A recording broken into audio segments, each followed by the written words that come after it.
I wasn't looking for trouble that day. I had just gone down to the basement to clean out some old boxes. We were planning to rearrange the space, maybe turn it into a little workout area. It was dusty, cold, and quiet down there, like basements usually are. As I moved some boxes around, something caught my eye. A small old notebook with a pink cover, buried under a pile of other things. It looked familiar, worn edges, faded spine. I opened it. Right away I knew it was hers. My wife's handwriting, her little hearts above the eyes, her way of starting sentences mid-thought, like someone was already listening. It was her diary. At first I smiled a little. I figured maybe it was full of sweet memories. Stuff about our early days. I didn't mean to snoop. I just got curious. But then I saw a name. Not mine. Then another. And another. And then sentences that hit me like a punch in the chest. Jim came over again today. God, I wish Jerry didn't take so long to propose. Jim knows how to make me feel things Jerry never could. I froze. My heart started pounding. My hands began to shake as I turned the pages. Greg was wild last night. I'm a little sore, but smiling. Eddie texted, I shouldn't, but I want to. I never thought I'd sleep with two guys in one weekend, but it felt exciting.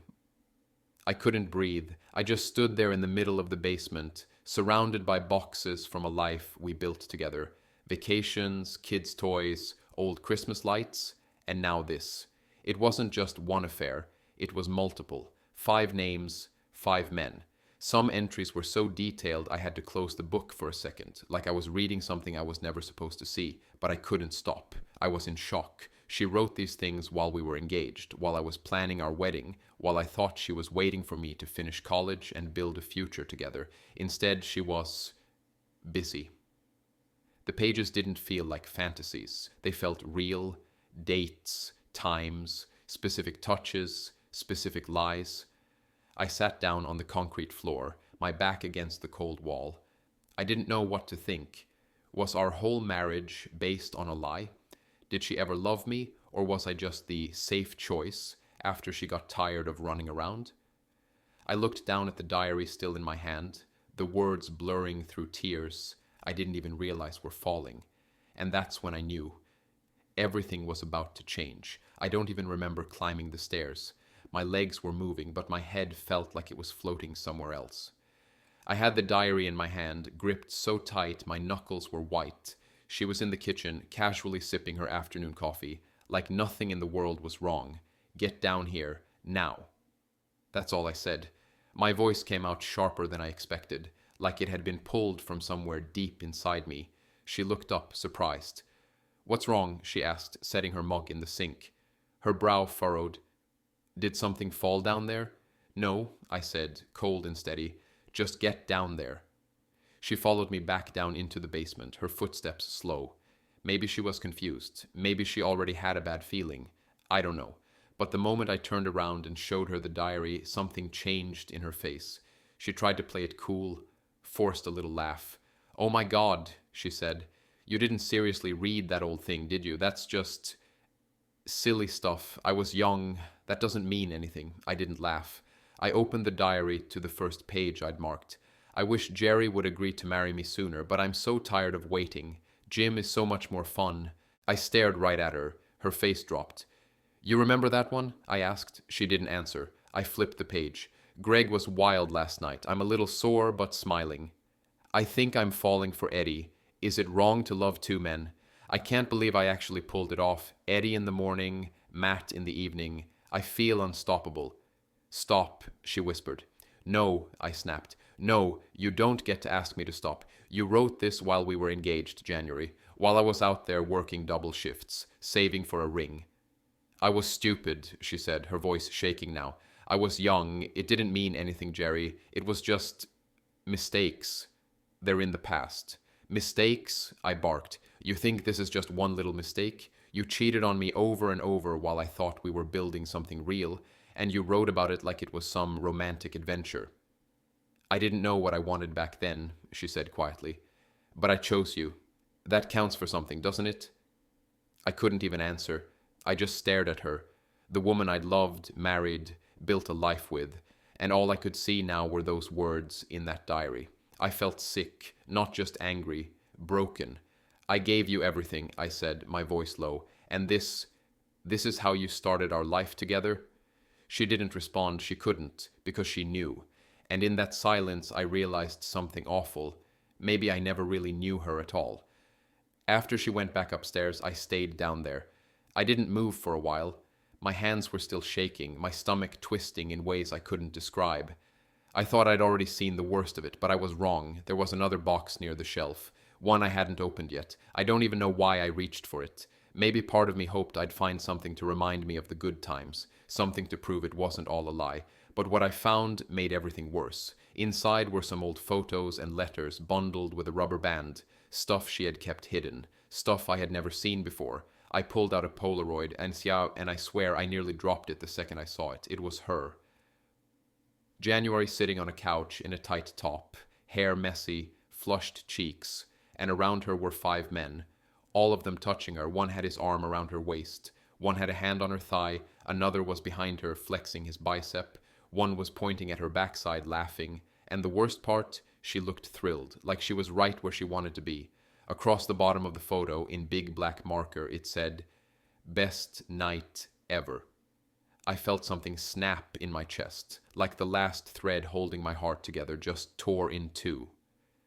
I went upstairs, photo in hand. She was in the bedroom, sitting on the edge of the bed, like she was thinking about what to say. I didn't give her a chance. I held up the photo. "What is this?" I asked. Her eyes widened, and she looked away for a second. "Oh, come on. That's just from some dumb party. It doesn't mean anything." "Really?" I said. "Because it looks like you were having the time of your life." "I don't even remember that night," she muttered, standing up. "It's just a joke." "A joke?" I snapped. "Is that what this is to you? Jokes and games? Do you have any idea what this looks like to me, what it means to me?" "I forgot it even existed," she said, voice rising. "You forgot? You forgot this?" I waved the photo at her. "You forgot a night you were surrounded by 5 guys with their hands all over you? You forgot that you called it the best night ever while I was probably out buying groceries or saving for our honeymoon?" She opened her mouth to say something else, but I was done. I dropped the photo on the floor like it burned my hand. "Get out." She stood there, shocked. "You can't just kick me out of my own house." "Watch me," I said. And for the first time in my life, I meant it. After she left the house, dragging her suitcase behind her, I just stood there, staring at the door she slammed on the way out. My ears were ringing. My hands wouldn't stop shaking. You know when your world flips upside down so fast you don't even know what to do with yourself? That was me. I couldn't sit, couldn't sleep, couldn't cry. I was just stuck in this angry, heartbroken fog. I did the only thing I could think of. I went to the bar. It's a small town, just one place where everyone ends up sooner or later. The kind of bar where the bartender knows your drink before you sit down, where gossip spreads faster than wildfire. I ordered a whiskey, then another. Then I started talking. I didn't mean to go into detail at first, but the alcohol loosened me up, and the pain needed a way out. I started telling one guy, a friend from work, about what I'd found, the diary, the cheating, the photo. His eyes went wide. He kept saying, "No way, not January. Are you serious?" Yeah, I was serious. People at the bar started listening. A few others came over, pretending not to eavesdrop. I didn't care. I said it louder. "She cheated on me with at least 5 guys while we were engaged." I held up the photo. Some of them gasped. Some of them looked away. "She kept it in a box, like a trophy." One woman behind me whispered, "Is that Jan from church?" That made me laugh. A bitter, broken laugh. It didn't take long. By the next day, people were talking. At the gas station, the grocery store, even at the post office. Small towns have big mouths. Some of my friends told me I was being harsh, airing private stuff like that. But most people, especially the men, nodded and said, "I'd be doing the same thing." She texted me later that night. "Are you seriously telling everyone? This is humiliating." I stared at the message. She was worried about being embarrassed, not about the pain she caused, not about our marriage, not about what this had done to me or our kids, just her own image. I didn't reply. She texted again, "Please stop. You're ruining everything." I turned off my phone. She was worried I was ruining everything. Number, she already did that. I just finally pulled back the curtain and let the truth show. A few days after the whole town started buzzing, I got a call from my daughter. She sounded off, quiet, like something was weighing heavy on her. "Dad," she said, "can I ask you something?" "Of course," I said, trying to keep my voice steady. I hadn't talked to her since things exploded with Jan. I was worried she'd taken her mother's side, but her next words made my heart sink. "Is there any chance that you're not my biological father?" It felt like time froze. "What?" I asked. My throat went dry. She hesitated. "I heard Mom on the phone with Grandma. She said something about how the timing was always fussy, like she wasn't sure." I didn't know what to say, because deep down I had wondered the same thing, ever since reading those diary pages, ever since she admitted to sleeping with other men during our engagement. "I think we should take a DNA test," she said, soft and shaky. I closed my eyes. "Okay," I whispered. "Let's do it." We ordered one of those at-home test kits, swabbed, sent it off. Then came the worst part, the waiting. I couldn't sleep. Every time I closed my eyes, my mind played tricks on me.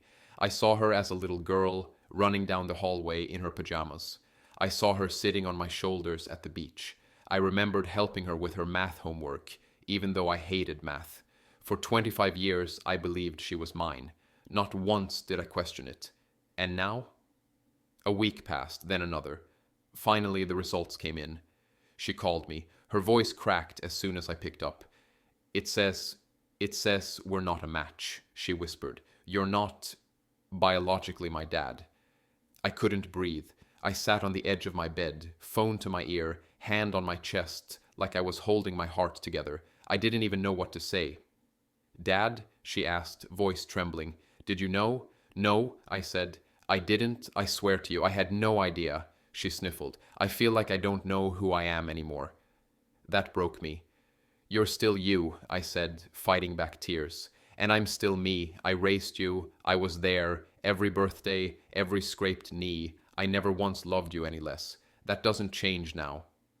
She didn't speak, just cried softly on the other end, and I sat there staring at the floor, feeling like my whole world had shattered twice in 1 month. First the cheating, now this. I had been lied to in every possible way. As a husband, as a father.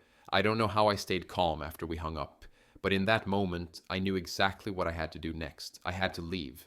After the DNA results came in, I didn't say much to anyone for a while. I just walked around the house like a ghost. I had built a life in these 4 walls, painted them, fixed the plumbing, raised kids here, but now every room felt cold. Every picture on the wall looked like a lie.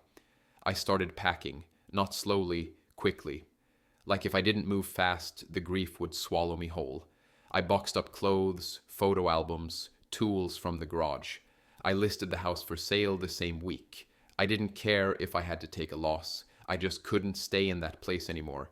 Our daughter moved in with friends. She couldn't look her mom in the eye. Our son didn't even bother speaking to her. He called me and said, "Let me know where you end up. I'll visit. That's all." And Jan? She showed up at the house one more time, right when I was sealing the last box in the living room. She looked exhausted, like she hadn't slept in days. "Jerry," she said, voice shaking, "can we talk?" I didn't answer. I just walked into the kitchen and leaned on the counter, waiting for her to follow. She did. "I'm sorry," she said. "I know that doesn't fix anything, but I need you to hear me." "I already heard everything," I replied. "In your diary. In our daughter's voice when she found out I'm not her father. In my own head every night I lie awake wondering if any of it was real." "I was stupid," she whispered. I didn't expect any of that to come out." "That's the problem," I snapped. "You never expected to get caught. You didn't stop. You didn't confess. You didn't even warn me." "I chose you," she said desperately. "In the end, I married you. Doesn't that mean something?" "No," I said, flat. "Because now I wonder if you picked me just because I was safe, not because you loved me." She stepped closer, tears in her eyes. "I still love you," she said. "You were always the one I wanted to build a life with." I stared at her. For a split second, I wanted to believe her. I wanted to forget everything. The diary, the lies, the photo, the DNA test. but I couldn't, because every time I looked at her, all I saw was the moment my world split in two. I'm leaving, I said. Florida, I already bought a plane ticket. Her mouth opened like she wanted to beg. I'm not coming back, I added. We're done, Jan. She broke down right there in the kitchen, crying like her soul was leaving her body. But I didn't comfort her. I picked up the last box, walked past her, and headed to the door. For once, I chose me. I hadn't expected to see her again after I told her I was leaving. I thought she'd let me go, maybe even wish me well, though deep down I knew that wasn't going to happen. But what I didn't expect was her showing up that night, standing at my door, looking lost. She was trembling as though she hadn't slept in days. Her hair was a mess, her eyes red from crying. I stood in the doorway, not letting her in. What do you want, Jan? I asked, the anger still heavy in my chest. Please, she said, her voice barely a whisper. I need to talk to you. Just give me a few minutes. I shook my head. What's there to talk about? I'm leaving. We're done. She reached out like she wanted to touch me, but I stepped back, holding the door firm between us. Jerry, please don't do this. You can't just walk away. I know I've made terrible mistakes, but don't let it end like this. Please. I felt a knot form in my stomach. This wasn't the woman I had known, the woman I thought I'd spent 30 years with. This wasn't the same person who had been so strong, so confident, the one I'd built a life with. This was someone broken. I still love you, Jerry, she continued, her voice trembling. I always have. I know what I did was unforgivable, but I was stupid. I was selfish. I was scared of losing you, of being alone. I never wanted to hurt you. I closed my eyes, feeling the weight of every word. Her words were like poison, sweet and dangerous, meant to make me doubt everything, to make me doubt myself, the truth. You think you can just say all that and I'm supposed to forget? I asked, my voice tight with emotion. You think you can just throw out a few I'm sorries and make it go away? Her face fell, but she wasn't done. No, she said softly, I'm not asking you to forgive me. I know I don't deserve that. I need you to understand. I was so afraid of losing you. I didn't know how to be honest with you, and I made terrible choices, but they don't define me, Jerry. I chose you. I laughed bitterly. Yeah, you chose me when it was convenient, when it was the safe choice, but while I was out there trusting you, believing in us, you were out there with everyone but me. She stepped closer, her hands shaking. I was lost back then, Jerry. I didn't know what I was doing, but I do now. I'm not that person anymore. I didn't know what to say. I didn't know if I should feel angry or pity, but something inside me snapped. You don't get it, do you? I asked, my voice rising. I gave you everything, and you didn't just cheat on me. You lied. You hid it. You hid it for decades, and now you think that all of it can just be fixed with some words? She looked at me like she wanted to say something else, but the words didn't come. She just stared at me, her face full of regret, full of desperation. I can't keep doing this, Jan, I said, my voice breaking. You broke me. You broke everything, and there's nothing left to save. It's done. Her eyes filled with tears again. Please, Jerry, please don't leave me like this. I looked at her, the woman I used to love, and my heart broke all over again. I shook my head slowly. I'm sorry, Jan, but I can't stay in a marriage built on lies. I can't stay with someone who kept this from me, who kept everything hidden. I took a step back, closed the door between us, and that was it. I turned around, feeling the weight of the last few years on my shoulders. I didn't look back. There was nothing left to say. After I slammed the door on Jan, I felt a strange calm come over me. It wasn't relief, not exactly. It was more like a quiet, aching emptiness that settled into my chest. I had made the decision. I was leaving. There was no turning back. But even after all the damage she had done, she still didn't fully understand what she'd lost. And I couldn't help but feel that, in some twisted way, that was the most painful part of all of this. She still didn't get it. I left that night, packed my stuff, didn't look back, and drove to Florida. I didn't have much of a plan other than to get as far away from her and everything as possible. I found a small house near the beach. The sound of the ocean was a kind of peace I hadn't known in years. It felt like I could breathe again, like I was finally free of the suffocating weight of betrayal. I started living life for myself again. It wasn't glamorous, but it was mine. I didn't hear from Jan for a while. Days turned into weeks. And as time passed, I found myself slipping into a new rhythm, a new life. But then one day I got a text. It was from Susie, Jan's ex-friend, the one from the diary, the same one who had been with Jim, one of the men who'd spent time with Jan when I thought everything was fine. I had heard rumors that Susie and I were getting close, which made my blood boil, even though I hadn't been doing anything other than talking to her. The message came through late one evening. You reap what you sow. I stared at the screen. For a second, I thought I might delete it, but I couldn't stop myself. My fingers moved over the screen and typed a reply. Leave me alone. You have no business in my marriage. A minute later, my phone buzzed again. It's not your marriage anymore, sweetie. He deserves better. I clenched my jaw so tight it hurt. I threw my phone down onto the couch, but it felt like I had lost control all over again. She was trying to twist the knife deeper, like I hadn't been through enough already. But I wasn't going to let it get to me. Not this time. I told myself to let it go, that it didn't matter what Jan or Susie said. But deep down, I couldn't help but feel the sting of it all. Every word they spoke, every rumor that spread, it felt like a betrayal all over again. They were the ones who didn't understand. Still, I refused to let it pull me back in. I wouldn't let them see how much it hurt. Jan had taken enough from me, and I wasn't about to let her or anyone else control the way I felt anymore.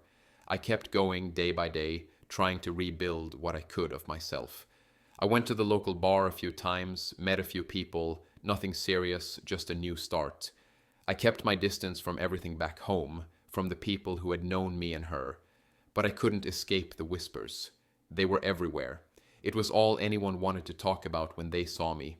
Even the people who thought they were my friends, the ones who offered their support, made me feel like a joke. I couldn't go anywhere without someone giving me that look, the I know everything look. It made me want to scream, but I kept quiet. I stayed silent, and the silence I realized was my revenge. Jan wanted me to beg for her forgiveness. She wanted to fix everything by saying the right things, throwing out a few more apologies. But I wasn't going to fall for it, not anymore. Not after everything. Days turned into weeks. The more time passed, the less I thought about her. Not in the same way I used to. I didn't feel the constant ache of wanting to fix things or wishing for answers. I was starting to heal slowly.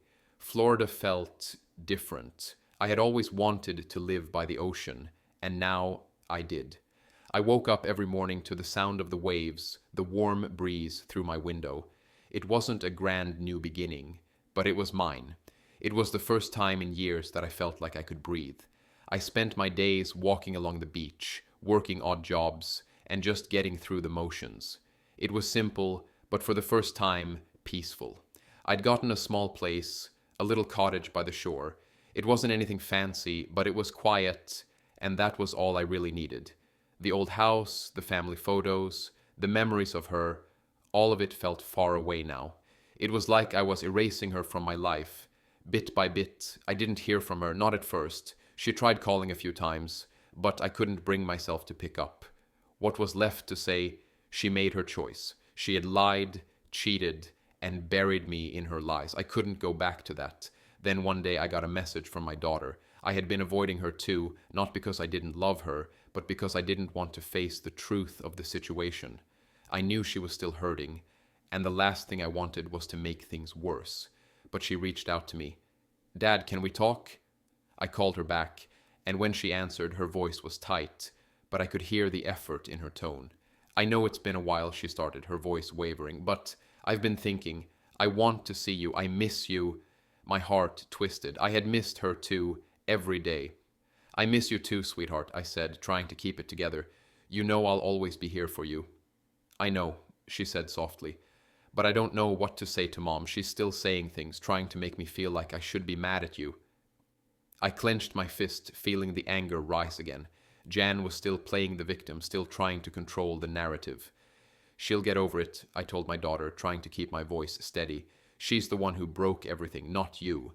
Don't carry her burden. You're not responsible for what she did. I don't know, Dad. It feels like everything's been turned upside down. I don't know who to trust anymore."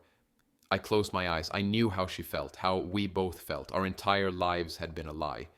"Listen, kiddo," I said, "the one thing I know for sure is that I've always been your dad, and nothing changes that. Not now, not ever. She paused, then whispered, "I love you, Dad." "I love you too," I said. "I'm here whenever you need me. Don't forget that." I spent the next few weeks trying to rebuild the bond with her, to show her that even if everything else had fallen apart, I was still her dad.